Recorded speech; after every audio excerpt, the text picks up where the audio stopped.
संत श्रोमणी आचार्य भगवंत गुरुवर श्री विद्यासागर जी महाराज की जय जय जय।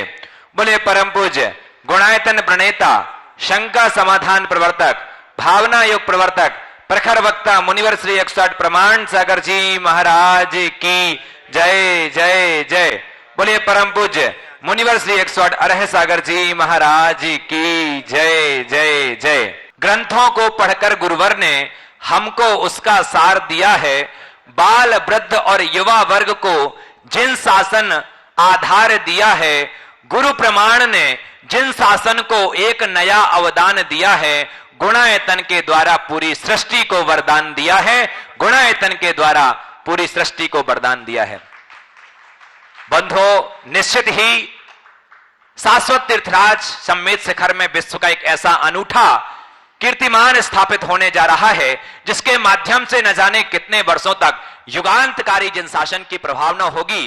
पूज्य गुरुदेव की एक ऐसी अद्भुत परिकल्पना जिसके माध्यम से न जाने कितने लोगों के सम्यक्त का कारण बनने वाला है गुणायतन, और न जाने आने वाली कितनी पीढ़ियों के भविष्य का निर्माता मार्गदर्शक के रूप में बनेगा गुणायतन। हमें पता चलेगा गुणायतन के माध्यम से हमारे जीवन की दिशा और दशा क्या होनी चाहिए। पूज्य गुरुदेव की ये अद्भुत परिकल्पना वरदान के रूप में सफलीभूत हो रही है। बंधो, निश्चित ही आप सभी का, हम सबको मात्र देश से ही नहीं विदेशों से सौभाग्य, ये योगदान और दान प्राप्त हो रहा है, और हमारी अपेक्षा है कि आपके माध्यम से हमें दान योगदान प्राप्त हो, ताकि हमारा ये संकल्प पूर्ण हो, पूज्य गुरुदेव की परिकल्पना शीघ्र अतिशीघ्र पूर्ण हो और हम सबको इसका लाभ मिल सके। बंधुओं, यदि आज तक आप नहीं जुड़े हैं गुणायतन से, तो आज ही मोबाइल उठाइए, और साथ ही जो लोग यहां बैठे हैं सभी से कहना चाहूंगा कि आप जानिए क्या है गुणायतन। गुणायतन से जुड़ी ही निर्माणकारी योजनाओं से अवगत होते हुए अपने जीवन का सर्वश्रेष्ठ लगा करके साथ ही पुण्य का अर्जन कीजिए। आने वाली पीढ़ी को संरक्षित कीजिए, शिक्षित कीजिए, उनका मार्गदर्शक बनिए। बंधुओं, जैसा कि आपको विदित है प्रतिदिन गुणायतन से लोग जुड़ रहे हैं।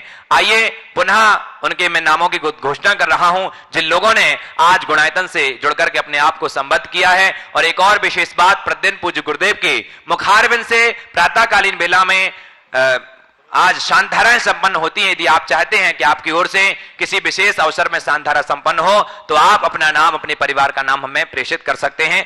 आइए मैं अपने नामों की उद्घोषणा कर रहा हूं। निर्माण सारथी के रूप में श्री प्रकाश चंद्र जैन जी के जन्म दिवस के उपलक्ष्य में संदीप जैन, मीता जैन, संजय जी, मिली जी, प्रांजल जी, सेजल जी, पीहू जी, सना जी जैन लखनऊ, एक बार जोरदार करतल ध्वनि से स्वागत वंदन अभिनंदन करिए। श्री संतोष कुमार जी, ममता जी, मौसम जी, सौरभ जी, सोनम जी, निया जी जैन भिलाई से हमारे बीच में निर्माण सारथी के रूप में जुड़े, एक बार जोरदार करतल ध्वनि से स्वागत वंदन अभिनंदन। निर्माण मित्र के रूप में जिन्होंने जुड़ने का सौभाग्य प्राप्त किया है, ऐसे इंदौर से श्री महेंद्र कुमार जी, पद्मावती जी जैन, पवित्र जैन, सोनिया जैन, पर्व जी जैन सपरिवार, और चेन्नई से श्रीमती कमलेश जैन, धर्मपत्नी श्री यतीन्द्र जैन, इन्होंने आज निर्माण मित्र के रूप में जुड़ने का सौभाग्य प्राप्त किया। एक बार जोरदार स्वागत वंदन अभिनंदन कीजिए। आइए अब मैं निर्माण मित्र सदस्य की घोषणा कर रहा हूं जिन्होंने निर्माण निधि के रूप में जुड़ करके अपने आप का सौभाग्य जागृत किया है। गया से श्री महेंद्र जी, पुष्पा देवी जी गंगवाल, दिल्ली से राजीव जी जैन, श्रीमती पायल जैन, वाणी अक्षत जी के विवाह के शुभ अवसर पर निर्माण निधि सदस्य बने हैं। इचलकरंजी से अरुणा महावीर चौगले, महावीर भूपाल चौगले, और अहमदाबाद से शरद कुमार, शांतिलाल शाह, छायाबेन शरद कुमार जी की स्मृति में शाह जिगर शरद कुमार, शाह प्रांजल शरद कुमार जी जैन सपरिवार, जोरदार करतल ध्वनि से स्वागत वंदन अभिनंदन करिए।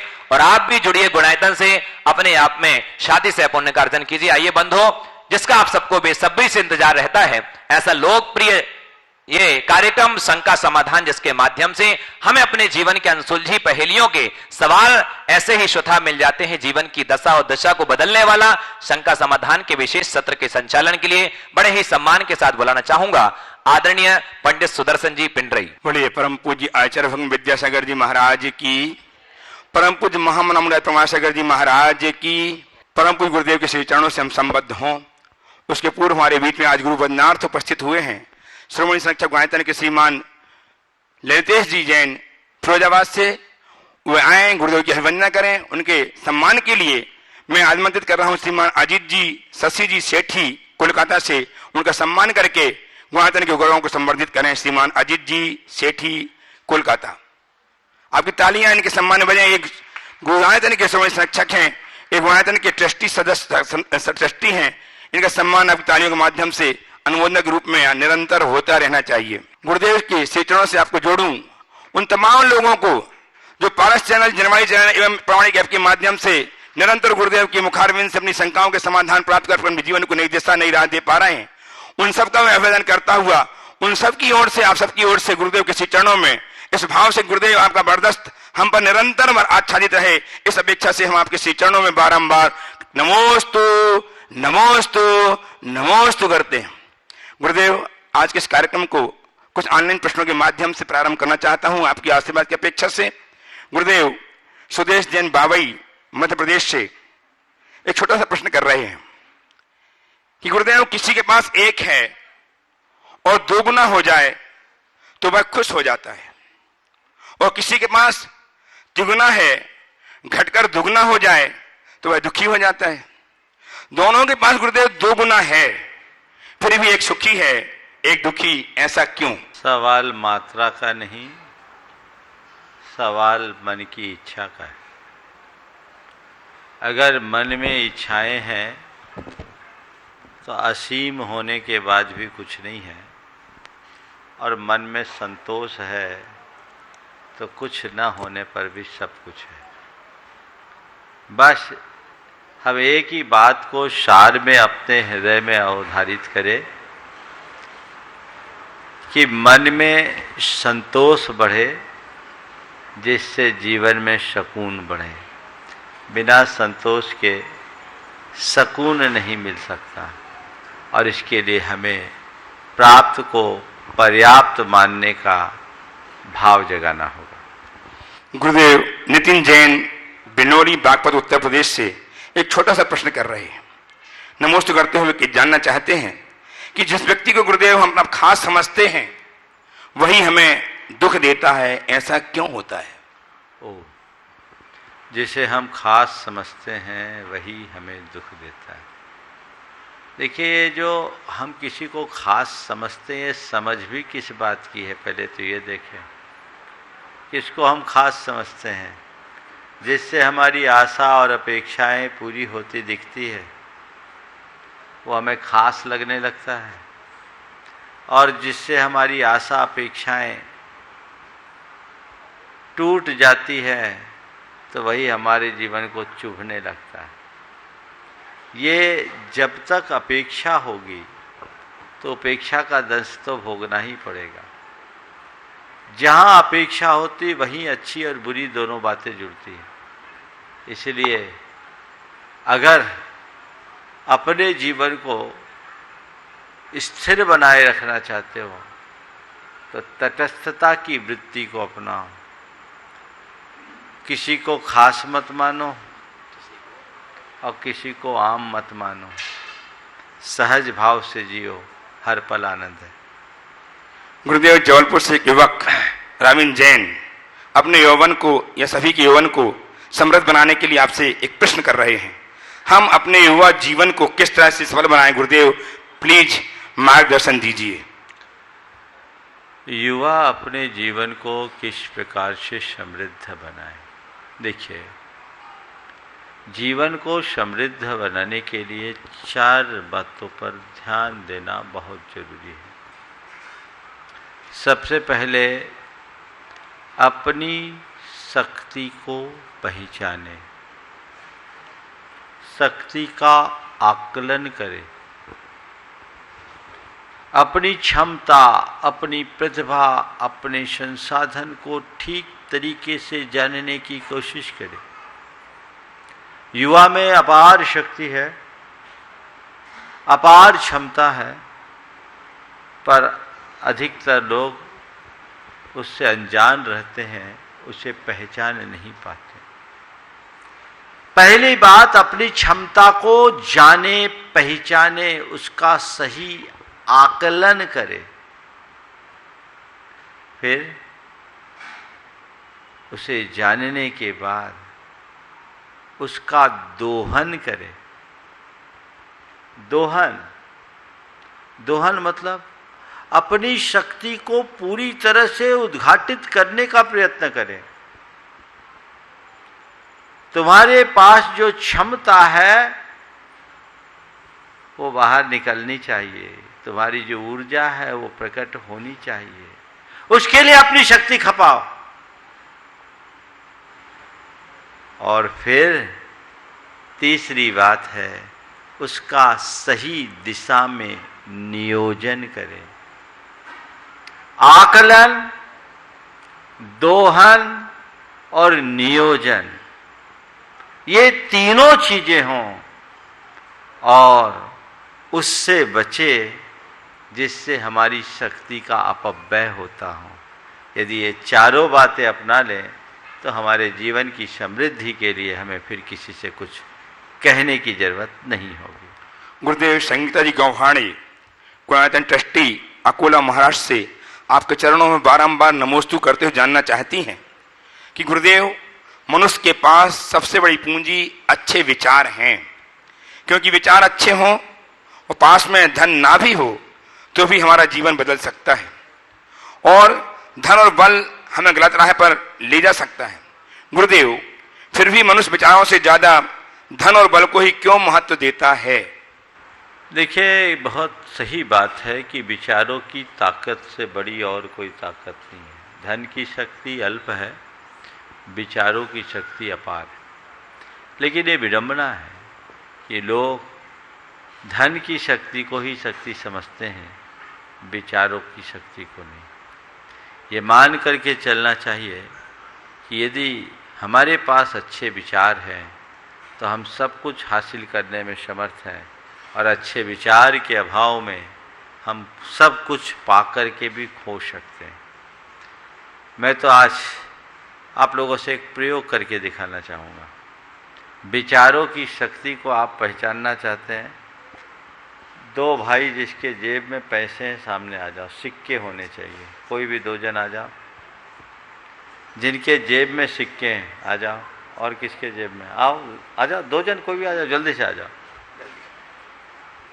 सिक्के चाहिए, सिक्के। आओ, कोई भी सिक्का चलेगा। आइए, दो जन आइए, आ जाइए, आइए, आमने सामने खड़े हो जाए। हाँ, आप अपने हाथ का सिक्का आपको दीजिए, दीजिए, और आप अपना आपको दीजिए। आपके हाथ में कितने सिक्के बचे? एक थे ना, एक आपने दिया, एक निकालिए, एक निकालिए। हाँ, एक दिया आपने, दीजिए एक बार, एक लीजिए। आपके हाथ में कितने सिक्के हैं अभी? आपके हाथ में कितने हैं? क्यों महावीर जी? आपने एक सिक्का दिया और एक सिक्का लिया, दोनों के हाथ में एक ही एक सिक्के रहे ना। बात को सुनिए, थोड़ा समझने की। एक सिक्का आपने दिया, एक सिक्का आपने लिया, दोनों के हाथ में कितने सिक्के बचे? एक सिक्के। पर यदि आपने अपना एक विचार इनको दिया होता और इनका एक विचार आपने लिया होता तो दोनों के हाथ में कितना विचार होता? ये विचार की शक्ति है। काश लोग विचारों की संपदा को पहचानते तो ये दुविधा नहीं होती। तो इसलिए हमेशा हमें धन से ज्यादा बल उत्तम विचारों को देना चाहिए। गुरुदेव, नवीन जी जैन, सिलचर, आसाम से कोटि से अभिवंदना करते हुए जानना चाहते हैं कि गुरुदेव, जो खुद जलकर रोशनी को दे, लोग उसे ही मेंटल क्यों कहते हैं? मेंटल बिल्कुल सही है, वो मेंटल पेट्रोमैक्स में लगता है। ये देखिए, अंग्रेजी शब्द है, इसलिए मैं इस पर टिप्पणी करना नहीं चाहूँगा। लेकिन हमारे यहाँ तो जो खुद जलकर दूसरों को रोशन करे, उसके लिए एक शब्द है। वो क्या है? बोलो, क्या है? थोड़ा हम आप लोगों का टेस्ट लेना चाह रहे हैं, आप क्या बोल रहे हैं? क्या है वो? बाती, नॉट दीपक। हाँ, बाती, समझ के? बाती का मतलब क्या होता है? जो खुद जलकर दूसरों को रोशन करे वो बाती। यानी सब बात का सार यही है कि अपने जीवन में कुछ करना है तो खुद का उत्सर्ग करके औरों का उद्धार करो, इसलिए उसका नाम है बाती। इसलिए मैं मेंटल शब्द को कम पसंद करता हूँ, बाती ज़्यादा अच्छा शब्द लगता है, इसलिए हमने बाती की बात बता दी। चलिए, गोपालगंज सागर से श्रीमान राजेश जैन RI जय विद्या परिवार कोट से वंदना करते हुए जानना चाहते हैं गुरुदेव कि गुरुवर प्राय ऐसा होता है कि कुछ लोग जो उच्च पदों पर आसीन होते हैं या प्रत्याशित धन प्राप्ति से मदमस्त हो जाते हैं, उनके चापलूस उन्हें महिमा मंडित करते हैं। वे अपना लापता चेहरा भी आईने में ढूंढते हैं, जबकि यह सत्य है कि आईना केवल चेहरा दिखाता है, ढूंढने में मदद नहीं करता। यह कैसा भ्रम गुरुदेव, इससे उबरने का मंत्र दीजिए। बात बिल्कुल सही है। आईना केवल चेहरा दिखाता है, ढूंढने में मददगार नहीं। बात केवल इतनी है कि आईना देखने की जरूरत किसको पड़ती है? जिसका चेहरा अभी संवरा हुआ नहीं है। जो खुद संवरा हुआ है उसे आईने की जरूरत नहीं। सच्चे अर्थों में देखा जाए तो वो दुनिया के लिए आईना बन सकता है। अपने जीवन को कुछ ऐसा बनाइए, तुच्छ उपलब्धियों से इतराना मनुष्य की बहुत बड़ी दुर्बलता है, और ऐसा वही करते हैं जिनका वास्तविक विकास नहीं होता। हमारे यहाँ एक कहावत है, अधजल गगरी छलकत जाए। ये बिल्कुल सही है। मारवाड़ी में कहते थोथा चना बाजे घना। ये सत्य है और अनुभव प्रसूत बात है। जिसके व्यक्तित्व में गहराई होती है उनमें ऐसा उथलापन कभी नहीं दिखता।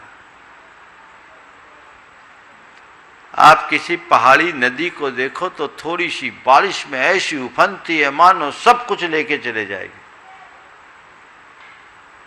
और कभी गंगा को देखो, लगता ही नहीं कि ये बह भी रही है, पर उसके करंट का एहसास तब होगा जब उसमें पैर डालोगे। इसलिए एक नीति है, महसाम वृत्तिर दुर्लक्ष्या। महसाम वृत्तिर दुर्लक्ष्या। महापुरुषों की प्रवृत्ति का तो पता ही नहीं लगता। जिनके जीवन में उथलापन होता है वे ही ऐसा हल्का प्रदर्शन करते हैं। जिनके व्यक्तित्व में गहराई होती है वे सदैव विनम्रता की मूरत बनकर जीते हैं। गुरुदेव, अंतिम ऑनलाइन प्रश्न के माध्यम से मैं तैयार रहे प्रत्यक्षतः प्रश्न करने के लिए श्रीमान महेश चंद जी पाटनी कोटा से गुणातीत ट्रस्टी तैयार रहेंगे। और अंतिम प्रश्न महाराज श्री झुमरी तलैया झारखंड से सुशील शोभा जी पांड्या साहब बारंबार नमोस्तु अर्पित करते जाना चाहते हैं कि गुरुवर, झाड़ू जब तक बंधी रहती है कचरा साफ करती है, पर जब वह खुलकर बिखर जाती है तो खुद को कचरा बना देती है। तो हम झाड़ू के तिनके की तरह खुलकर कचरा ना बने, उसके लिए क्या करें? बहुत अच्छी बात कही है। झाड़ू जब तक बंधी रहती है कचरा साफ करती है, और जब खुल करके अलग हो जाती है खुद कचरा बन जाती है। आप समझिए, झाड़ू कब बनी? जब तिनके एकजुट हुए।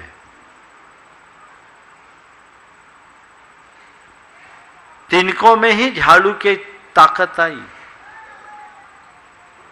इससे सूत्र बना लीजिए कि अपने जीवन को अंदर से उपयोगी बनाने रखना चाहते हैं तो झाड़ू की तरह एकजुट रहना सीखें, तिनकों की तरह बिखरना नहीं।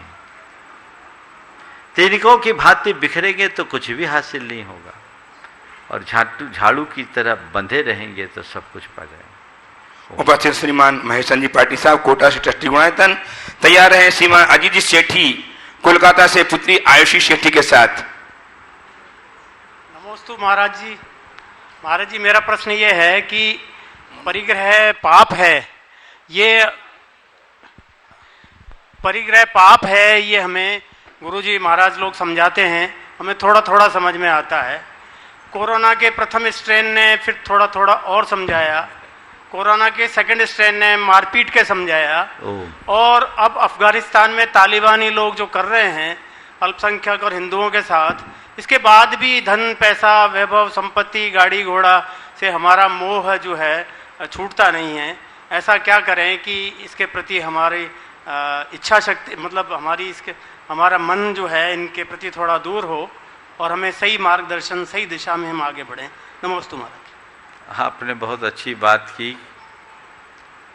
कोविड की पहली लहर ने हमें काफ़ी कुछ सिखाया, दूसरी लहर ने मार कूट के सिखाया, और अब अफगान का ताज़ा प्रकरण हमें बहुत कुछ सिखा रहा है।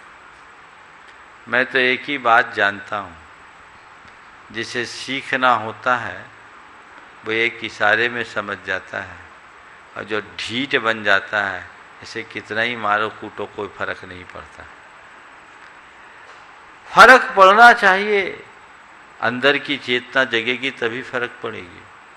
बाहर की परिस्थितियाँ हमें बोध कम देती है, अंदर की चेतना ही हमें बोध देती है। अपनी अंतस चेतना को जगाएं, जीवन के मर्म को पहचानें, सब कुछ बदल जाएगा। कुछ लोग हैं जो ठोकर खा कर के भी सुधरते हैं, पर बहुत आयत लोग हैं जो दूसरे के ठोकर खाता देखकर सुधर जाते हैं। हम ऐसा प्रयास करें कि हमारे जीवन में कोई आघात आए उससे पहले ही हम अपना रास्ता पकड़ लें। समझ गए? तो ये वही कर सकता है जिसके हृदय में दृढ़ वैराग्य हो, जो मोह ममता को ही सब कुछ मान करके चलता है। उनके लिए कितनी भी बातें कर दो, वह केवल बातें करेगा। यदा कदा शमशानिया वैराग उसको भले आ जाए, लेकिन वो जीवन में कोई रस नहीं ले सकेगा, उसका आनंद नहीं ले सकेगा। नमोस्तु महाराज जी। उपस्थित हो श्रीमान अजीत जी सेठी साहब पुत्री आयुषी सेठी के साथ कोलकाता से तैयार हैं श्रीमान प्रदीप जी अजमेरा साहब ट्रस्टी गुणायतन कोटा से। नमोस्तु महाराज जी। मेरा प्रश्न ये है कि आजकल संतों के दर्शन और प्रवचन तो आसानी से प्राप्त हो जाते हैं, तो सब संतों को तो मानते हैं, पर संतों की क्यों नहीं मानते? पहले संतों को मानेंगे तब तो संतों की मानेंगे। मानता हूँ, लोग संतों को मानते हैं पर संतों की नहीं मानते। मुझे इससे कोई एतराज़ नहीं। मुझे तो ये भरोसा है, जो आज संतों को मानेगा कल संतों की मानेगा। हमें आशावादी बनना चाहिए। जो संतों को ही नहीं मानता वो संतों की क्या मानेगा? इसलिए मत देखिए कि अरे संतों के पास जाने से क्या फायदा यदि न मानो। थोड़ा ये तो देखिए कि संतों को मानने वाले लोग संतों के पास कितनी देर रहते हैं। घंटा भर, वो भी नियमित नहीं, यदा कदा। और बाकी 23 घंटे वो किसकी सुनते हैं? संतों की कि असंतों की? बोलो।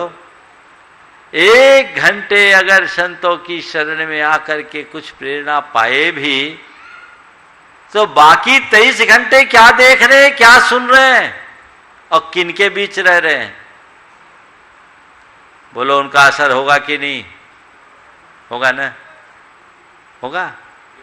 तो उनका असर होगा। अब उनका असर 23 घंटे का ज़्यादा होगा कि 1 घंटे का? हम ये अपेक्षा क्यों रखते हैं कि 1 घंटे जाए तो सब बदल जाए? हाँ, लेकिन ये संतों के सानिध्य की बड़ी महिमा है कि ढंग से यदि 1 घंटे का भी सानिध्य हो जाए तो वो 23 घंटे पर भारी रह सकता है। संतों को मानो, संतों की भी मानो, कदाचित संतों की न भी मान पाओ तो कम से कम इतना ध्यान रखो कि जो मैं कर रहा हूं गलत कर रहा हूं, तो यह भी एक सकारात्मक परिवर्तन की शुरुआत है। आज जो लोग संतों के संपर्क में आते हैं उनमें यह असर तो देखने को मिलता ही। बहुत सारी बातें ऐसी होती है जो संस्कारवश लोग चाह करके भी नहीं कर पाते। धीरे धीरे बदलाव आएगा। इसलिए पहले संतों को मानो, फिर संतों की मानो, तो जीवन अपने आप धन्य हो जाएगा। संत के सानिध्य में आकर आप संत बनो ये जरूरी नहीं, संत बनो जरूरी नहीं, सज्जन बन जाओ तो भी काम हो जाएगा। समझ गए? तो संत बनकर सज्जन बने, संत के संपर्क में आकर सज्जन बने, ये धीरे धीरे होने वाले बदलाव से घटित होगा। उपस्थित हैं श्रीमान प्रदीप जी अजमेरा साहब ट्रस्टी आयतन कोटा से। तैयार हैं श्रीमान नरेंद्र जी पांड्या साहब डीमापुर से। गुरुवर नमोस्तु।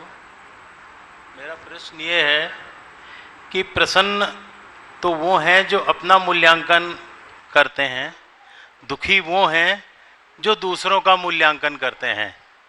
गुरुवर, हम दूसरों का मूल्यांकन करना तो जानते हैं, पर खुद का मूल्यांकन कैसे करें? बहुत अच्छा वाक्य है। प्रसन्न वे हैं जो अपना मूल्यांकन करते हैं, दुखी वे हैं जो दूसरों का मूल्यांकन करते हैं। हम आज तक दूसरों का ही मूल्यांकन करते आए हैं, अपना मूल्यांकन कैसे करें? अपना मूल्यांकन करने के लिए हमें सबसे पहले अपने आप को जानना जरूरी है, मैं कौन हूँ। जिस पल हम अपने आप को पहचानेंगे तभी हम अपना मूल्यांकन कर पाएंगे। विडंबना ये है कि हमने अपने साथ एक बहुत बड़ा भ्रम जोड़ रखा है। हमने अपने एक काल्पनिक छवि गढ़ रखी है और अपने को तदनुरूप मान लेते हैं। जब तक हम अपने जीवन के यथार्थ को नहीं पहचानेंगे हम अपना मूल्यांकन नहीं कर सकते। इसलिए सबसे पहली ज़रूरत है अपने आप को जानने की, पहचानने की। आइए श्रीमान नरेंद्र जी पांड्या साहब डीमापुर से। तैयार रहें सरिता जी राकेश जी जैन इंदौर से। नमस्ते महाराज जी। महाराज जी, मैं ये जानना था कि प्रमाद को कैसे दूर करें। जब भी कोई अपनी इच्छा का काम करना होता वो तो हम लोग झट से कर लेते हैं, और जब सुबह मंदिर में कलश करना हो या मॉर्निंग वॉक करना हो तो उसमें प्रमाद आ जाता है। तो मुझे ये ऐसे बताइए कि अगली बार आऊँ तो प्रमाद दूर हो के। और एक सवाल और था महाराज जी, मेरा अभी मेरी बहू जानना चाहती है कि अभी बेटा उसका 10.5 महीने का हो गया, वो आगे जाके कैसे बच्चे को संस्कार दें कि वो भी धर्म की लाइन में मतलब संस्कारिक धीरे धीरे वो भी मतलब। देखिए, आपने जो सवाल किया है प्रमाद पर कैसे विजय पाए।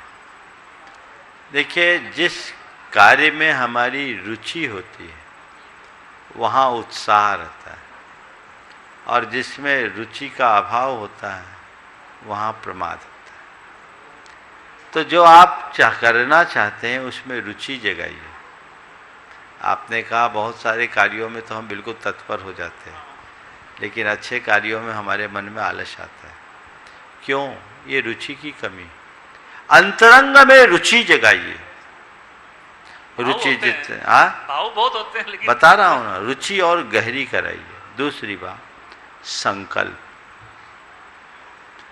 रुचि के बाद भी यदि प्रमाद आ रहा है तो संकल्पित हो जाइए कि ये काम हम करके ही दम लेंगे। और कदाचित संकल्प पूर्ण न हो तो अपने मन को दंडित कीजिए, दंडित कर लीजिए, तय कर लीजिए मुझे अभिषेक करने जाना है, और यदि अभिषेक के टाइम में नहीं पहुंचा तो 1000 रुपया की पेनल्टी दूंगा मंदिर के गुल्लक में डाल के। तय करो, ईमानदारी से करो तो सारे कार्य हो सकते हैं। समझ गए? चलिए हाँ, और आपका दूसरा सवाल था बच्चे के लिए कैसे संस्कार दें ताकि वो धार्मिक जीवन जी सके, एक अच्छा जीवन जी सके। अति संक्षेप में मैं बात करूंगा। आप अगर अपने बच्चे के भविष्य को अच्छा बनाना चाहते हैं, मैं इनके माध्यम से सबके लिए कह रहा हूं, तो सबसे पहले अपने आप को अच्छा बनाइए, क्योंकि आपके जीवन में जो घटेगा आपके बच्चे पर सबसे ज़्यादा उसका ही असर पड़ेगा। तो आप चाहते हैं कि मेरे बच्चे का भविष्य अच्छा हो, तो आप अपने प्रति सजग हो जाइए। आप ऐसी अवांछित प्रवृत्तियों से बचिए जिसका बच्चे पर विपरीत असर पड़ता हो। समझ गए? दूसरी बात, बच्चों को अच्छी प्रेरणा दीजिए। प्रेरणापद बातें, प्रेरणापद कथाएं, प्रेरणापद चर्चाएं बच्चों के सामने कीजिए ताकि बच्चे उसका अनुकरण कर सके और धीरे धीरे बच्चों के हृदय में पाप से डर और संवेदनशीलता को जगा दीजिए। अगर ये बातें जग गई तो बच्चों में फिर कभी भटकाव नहीं आएगा, उन्हें धर्म थोपने की जरूरत नहीं पड़ेगी। कुल का गौरव, धर्म की मर्यादा, पाप का डर और संवेदनशीलता जग गई, फिर उन्हें कुछ कहने की जरूरत नहीं पड़ेगी। वो आपसे आप कर पाएंगे और जीवन में बदलाव आ जाएगा। उपस्थित हो सरिता जी, राकेश जी जैन इंदौर से। तैयार हैं श्रीमान यतीन्द्र जी, श्रीमती कमलेश जी जैन चेन्नई से। गुरुवर के चरणों में त्रिवार नमोस्तु नमोस्तु नमोस्तु। गुरुवर, हमारा प्रश्न भी इसी तरह मिलता जुलता ही था कि हमारे बच्चे काफ़ी संस्कारी हैं, दयावान हैं, जीवों के प्रति भी काफ़ी दया रखते हैं, पर धर्म से जोड़ने में वो काफ़ी प्रमाद रखते हैं। धर्म से हम काफ़ी कोशिश करते हैं उनको जोड़ने की, पर वो धर्म से नहीं जोड़ पा रहे हैं। ये दया अगर धर्म नहीं है क्या? लेकिन वो मंदिर जैसे जाना है तो मंदिर चले जाते हैं, लेकिन जाते हैं, लेकिन वो उतनी खुशी व्यक्त नहीं करते मंदिर जाने में या क्षेत्रों पे आने में जितना करना चाहिए। बस हमारी बच्चों को प्रेम से समझाओ, वो अधर्म नहीं कर रहे, यही उनका बड़ा धर्म। काफी दयावान है, जीवों के प्रति भी काफी दयावान है। अब मेरी सुनो ना, सवाल एक को ही करना है। वो अधर्म नहीं कर रहे हैं, यही उनका बड़ा धर्म। उन बच्चों से ये मत कहो कि तुम वो करते हो, ये क्यों नहीं करते। उन्हें ये कहो, बेटा बहुत खुशी की बात है, तुम दया धर्म का पालन करते हो, हमारे धर्म का सार है। पर यदि दया के प्रवर्तक भगवान का सानिध्य पालोगे तो तुम्हारी दया में और वृद्धि होगी, सोने में सुगंध वाली बात आ जाएगी। ये करना शुरू कर, उसको सकारात्मक प्रेरणा दे, इससे बदलाव। उपस्थित हो श्रीमान यतीन्द्र जी, श्रीमती कमलेश जी के साथ चेन्नई से। तैयार हैं श्रीमान ललितेश जी जैन, श्रोमणी सक्षम गायतन, फिरोजाबाद। नमोस्तु गुरुदेव, नमोस्तु नमोस्तु। मैं चेन्नई से यतीन्द्र जैन। महाराज जी, मेरा प्रश्न थोड़ा बड़ा है और ये जनरल मतलब मीडियम क्लास के लिए बहुत ही आपकी एक प्रेरणा है, जो आपका अभी जो 2 साल से जो बच्चों में 3 साल से लेकर के 12-15 साल तक के बच्चों को जो आज 6-6 घंटे हम लोग ऑनलाइन क्लासेस दे रहे हैं, जिनको कि हम आधा घंटा भी मोबाइल नहीं देते थे, आज उनको जान बैठा करके और उनको मोबाइल दिया जा रहा है। आज जिस घर में 3 बच्चे हैं या 2 बच्चे जो बोलिए, तो जो मोबाइल से जो पैसा, धन, तन, मन और आगे उनकी क्या व्यवस्था होने वाली है? इस विषय में आज से कुछ दिन पहले ही मैंने काफ़ी विस्तार से बात की। अब ये एक ऐसी समस्या है कि बच्चों की पढ़ाई के लिए वो देना भी जरूरी है, पर बच्चों को उनका आदी बनना बड़ा खतरनाक है, आदी बनाना खतरनाक। इसका एक ही उपाय है कि बच्चों को औचित्य का बोध कराए और उन्हें ये समझाए कि पढ़ाई उनकी कैरियर की प्राथमिकता है। इंटरनेट के माध्यम से वही पढ़े, वही देखे, वही सीखे जिससे वे अपने जीवन को आगे बढ़ा सके। अगर उन बातों में उलझ जाए जिससे हमारी क्रिएटिविटी कम होती हो, जिससे हमारी प्रगति अवरुद्ध होती हो, तो व्यर्थ है। आज से 5 दिन पहले एक परिवार आया, उसमें एक बेटी थी, वही समस्या उसकी माँ ने शिकायत की कि महाराज जी ये जब से ऑनलाइन क्लासेस हुई इनको हमें स्मार्टफोन देना पड़ता है, ये दिन भर फ़ोन में ही लगे रहते हैं। उस बेटी ने जो बात कही, 8वीं क्लास की बच्ची, उस बच्ची ने जो बात कही सुनकर के मन प्रसन्न हो गया। बोला महाराज जी मैं हमेशा इस बात का ध्यान रखती हूँ कि मुझे क्या देखना है और क्या नहीं देखना है। महाराज जी मैं आपको बताऊँ, अभी फ्री हूँ, पढ़ाई करती हूँ, पूरा अपना काम कर लेने के बाद मेरी रुचि कुकिंग में आ गई है, तो मैं तो रेसिपी देखती रहती हूँ और यूट्यूब के माध्यम से वही देखती हूँ। मम्मी को ये लगता है कि मैं मोबाइल में ही लगी हूँ। महाराज मैं क्या करूँ, खाली रहती हूँ, खेलने कूदने के लिए भी कुछ नहीं है, तो ये काम कर रही हूँ। तो ये एक सोच अगर बच्चे के अंदर जग जाए तो ये जरूरी नहीं कि उसके हाथ में मोबाइल है तो वो दुरुपयोग ही करे। हमें उनको उनकी सीमा का एहसास कराना चाहिए। यदि सीमा का एहसास हो तो फिर ज़्यादा कुछ कहने की ज़रूरत नहीं। फिर भी मैंने उसको कहा कि अभी तुम्हें जो समय इन कार्यों में लगा रहे, जितना ज़रूरी उतना ही लगाओ, बाकी काम अपने पढ़ाई में ही लगाओ तो ज़्यादा अच्छा होगा, और अपने कला गुणों को विकसित करने में लगाओ। तो हम जब बच्चों को अच्छे तरीके से समझाते हैं तो न केवल उसे स्वीकार करते हैं अपितु अपने जीवन में बड़ा सुधार भी करते हैं। आइए फिरोजाबाद से। इसी बारे में एक प्रश्न है। मेरे 2-3 दोस्त जो कि इसी तरीके से कंप्यूटर पर लग करके उनके शरीर की भी व्यवस्था, और भी लोग हैं पीछे भैया। चलो आइए श्रीमान फिरोजाबाद से ट्रस्टी श्रवण सक्षम गायतन श्रीमान ललितेश जी जैन, और तैयार हैं श्री नितिन जी वर्षिका जी सेठी जयपुर से ट्रस्टी गुणायतन। महाराज श्री के चरणों में मेरे परिवार की ओर से और फिरोजाबाद जैन समाज की ओर से कोट कोट नमन। मेरी महाराज श्री एक जिज्ञासा है कि भारत और बाहुबली का जब युद्ध हुआ, जिसमें बाहुबली जी महाराज जीत गए, लेकिन भरत जो ज्ञानवान थे, सब चीज़ों के ज्ञाता थे, उन्होंने उनके ऊपर धर्म चक्र को क्यों चलाया? यही कर्म का चक्र था जो धर्म चक्र चला दिया। उस समय उनकी बुद्धि खराब हो गई। उन्हें लगा नहीं कि ये एक दिव्यस्त कुल का घातक नहीं होता। अहंकार उत्पन्न हुआ, वो आखिर अंदर से बौखला गए। और कहते हैं ना, जब व्यक्ति बौखला जाता है तो उसकी बुद्धि काम नहीं करती। हो सकता है भरत चक्रवर्ती के साथ भी ऐसा ही कुछ हुआ।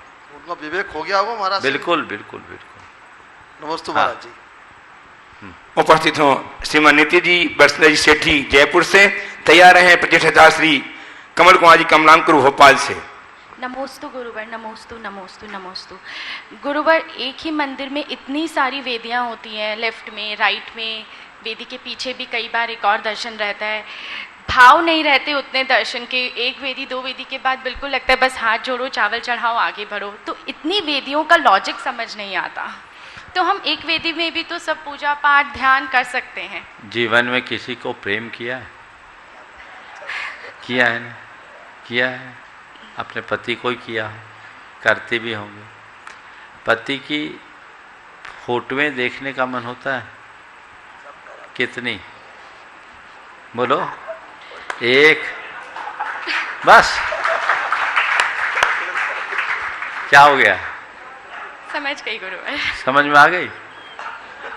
जिससे प्रेम होता है हर तरफ उसको देखने का मन होता है। जित देखूं तित तू, तो एक क्या हर दीवार में भगवान की वेदी हो तो धन्यवाद। प्रेम तो हो, प्रभु के पास तो जाते हो, प्रभु का अनुराग कितना ये देखो। तो कमी मंदिर बनाने वालों की नहीं है, कमी मंदिर जाने वालों की है। वो तो उनके प्रबल अनुराग की अभिव्यक्ति है, जिन्होंने अपना तन मन धन सब लगाकर मंदिर बना दिया। अब तुम्हारे हृदय में अनुराग होगा तो मन नहीं उकता आएगा, फिर तो मन बार बार भगवान के चरणों में जाने का होगा। लेकिन क्या बताऊं, मैं ये नहीं कहता कि भगवान से अनुराग नहीं है, भगवान से अनुराग तो है, लेकिन भगवान से जितना अनुराग है उससे कई गुना दुनिया से अनुराग है। इसलिए भगवान के पास जाने के बाद भी दुनियादारी अपनी ओर खींच लेती है, फिर लगता हो गया निपटा। तो अनुराग बढ़ाओ, अनुराग जगाओ, तो फिर कभी कोई दिक्कत नहीं हो। आइए श्रीमान कमल कुमार जी कमलांकुरु भोपाल से प्रतिष्ठाचार्य, और तैयार रहें श्री महावीर जी जैन कोटा से ट्रस्टी गुणायतन। पूज्य गुरुवर के चरणों में नमोस्तु। अभी धर्म पर बड़ा कुठाराघात हो रहा है। सबने देखा है कि एक अनूप मंडल मात्र जो 5 लोगों से शुरू हुआ था, आज वो बड़ा ग्रुप बन गया जो अपने धर्म के प्रति लोगों को भड़काते हैं। अभी बड़े गांव में भी ऐसी समस्या आई कि कुछ असामाजिक तत्वों ने जैन समाज के ऊपर हमला किया। ऐसे ही चांदखेड़ी पर भी अभी दृश्य देखने को प्राप्त हुआ है। गुरुवर, ऐसी विषम परिस्थितियों में समाज का क्या कर्तव्य है, हमें कैसे इन लोगों से मुकाबला करना चाहिए? देखिए, ये सब जो भी घटनाएं हैं, ये घटनाएं बहुत गंभीर हैं और इन्हें हमें बहुत संवेदनशील तरीके से निपटाना चाहिए।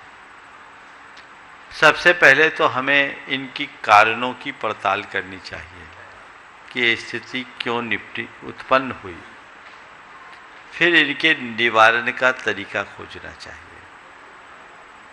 हमारी पहली कोशिश ऐसी होनी चाहिए कि हम अपने इर्द गिर्द आस पास रहने वाले लोगों से ऐसा मधुर संवाद बनाएं कि सभी हमारे समर्थक बन जाए, आलोचक न बने, विरोधी न बने। ये हमारी कमी रही है कि हमने और बातों पर तो ध्यान दिया, मूल बात को भुला दिया। यदि हमने प्रारंभ से इस तरह की कोई प्रक्रियाएं अपनाई होती तो शायद ऐसी स्थितियां कम होती। दूसरी बात, हमें आपस में संगठित होकर के चलने की जरूरत है।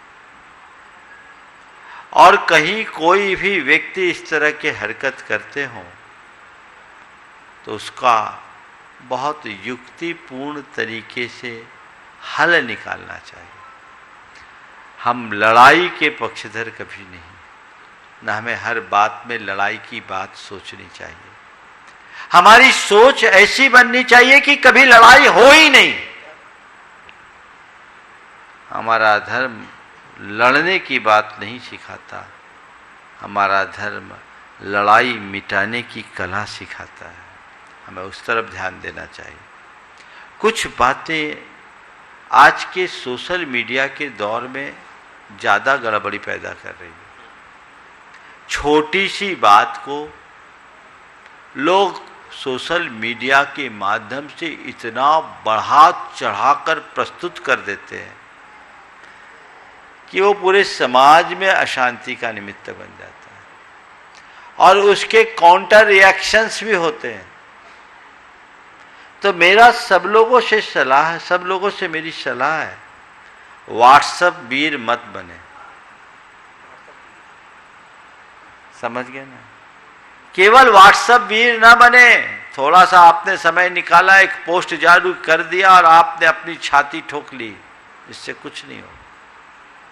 जमीनी हकीकत को समझकर उसका समाधान ढूंढे।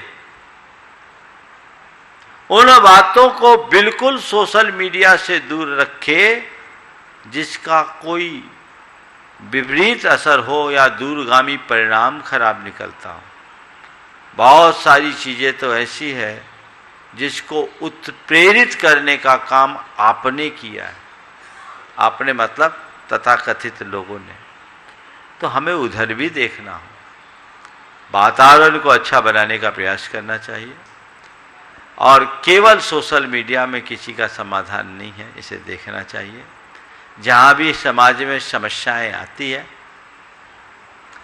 लोग उसका समाधान निकालते हैं।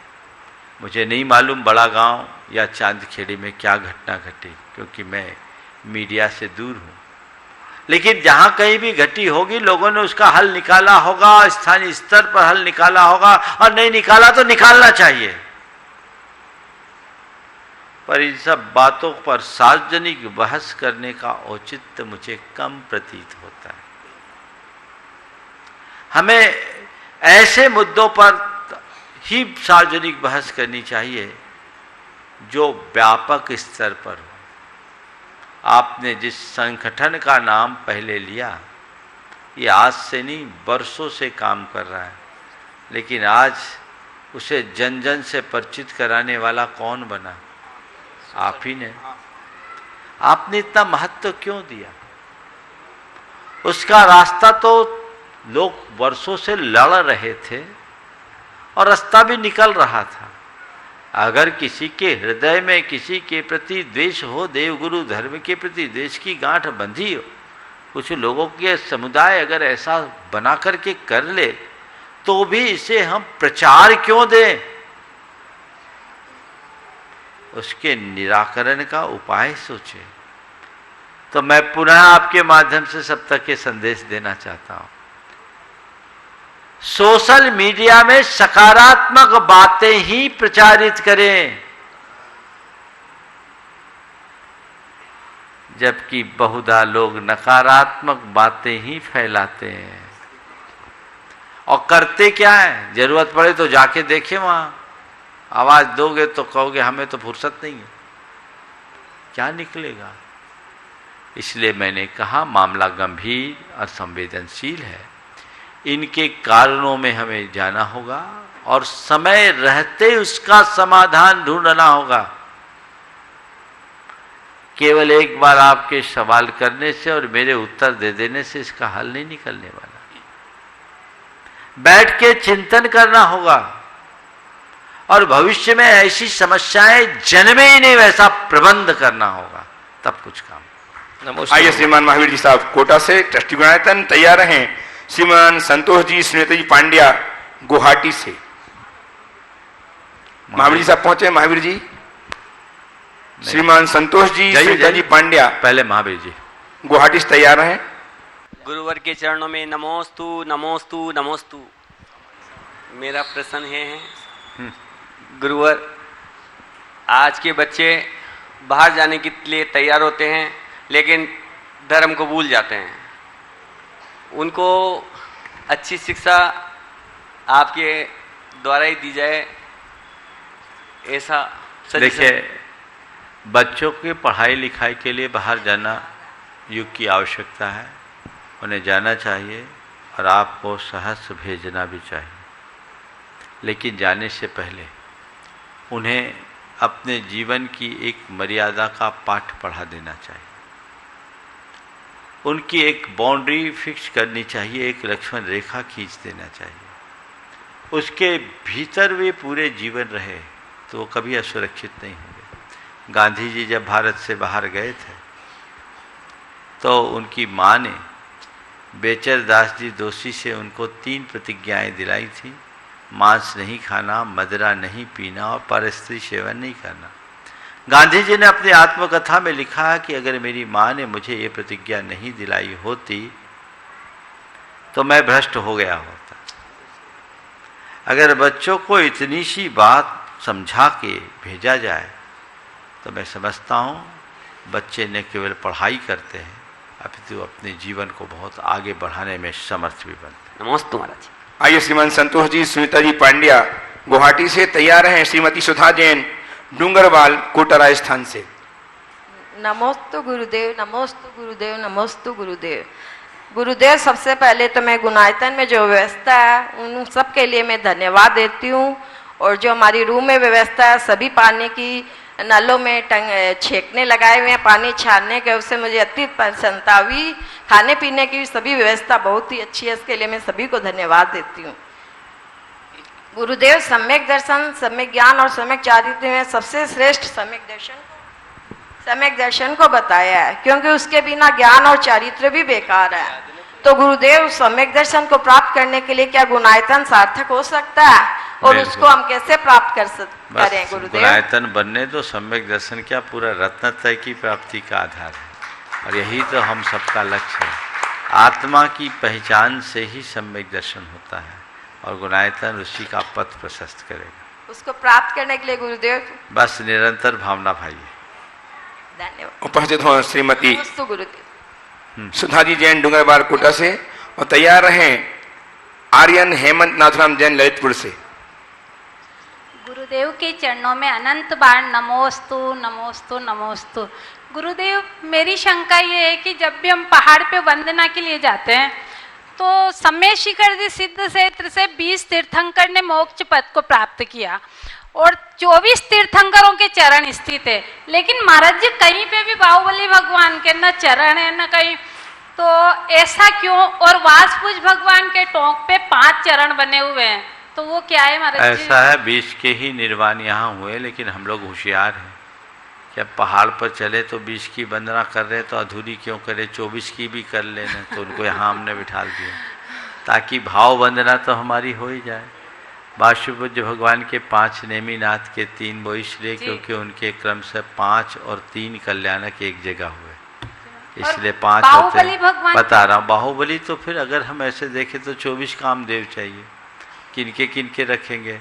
तो हमारे मूल आराध्य 24 हैं, इसलिए 24 तीर्थंकरों के और उनका पता बताने वाले गणधर हैं, इसलिए गणधरों के चरण मुख्य रूप से स्थापित हैं, वे ही हमारे आराध्य हैं और उनमें सब समा जाता है। जय हो गुरुदेव, नमोस्तु। उपस्थित हो आर्यन जी, और तैयार हैं श्रीमान अजय जी जैन बजाज साहब कोलकाता वाले फिरोजाबाद से ट्रस्टी गुणायतन। नमस्ते गुरुदेव, मेरा प्रश्न